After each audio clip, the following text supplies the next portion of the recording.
السؤال الثاني كان بنتها 10 سنوات من البوهاق وهي من دمياط.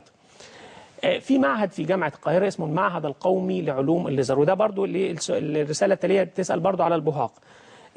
احنا اتفقنا مع بعض ان احنا لازم نقصد العلم واصحاب العلم. في المعهد القومي لعلوم الليزر في جامعة القاهرة، ده معهد من المفترض ان هو معهد متخصص في العلاج بالليزر. هستاذن حضراتكم بتروحوا له، بتقطعوا تذكرة لكشف العيادة الخارجية، في عيادات خارجية تقطعوا جلدية، تقريبا تذكرة بجنيه أو 5 جنيه، يعني مش متذكر ولكن لا يكلف كثيرا، وبيحدد جلسات معينة وبيجيب نتيجة طيبة قوي. وما تنساقوش وراء الإعلانات الوهمية في هذا المجال بالذات.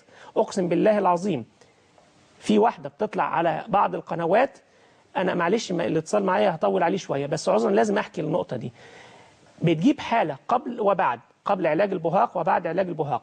فأنا سألت الولد المصور اللي كان معاها، قلت له هي الحالة دي حقيقية؟ قال لي والله العظيم يا دكتور بنفس اللفظ، هم أخذوا عامل من الأمن صبغوه بنقط معينة وجابوه من الشاشة وقالوا إن ده عنده بهاق، وبعد الفاصل راح الولد غسل هذه الصبغة وأظهروه بعد العلاج اللي الدكتورة بتعمله، بتفبركه كده بمنظر غريب.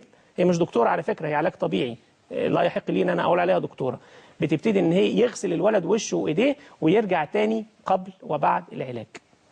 يعني يكفي هذه الاشاره او هذه الايماءه الى ما يحدث على شاشات القنوات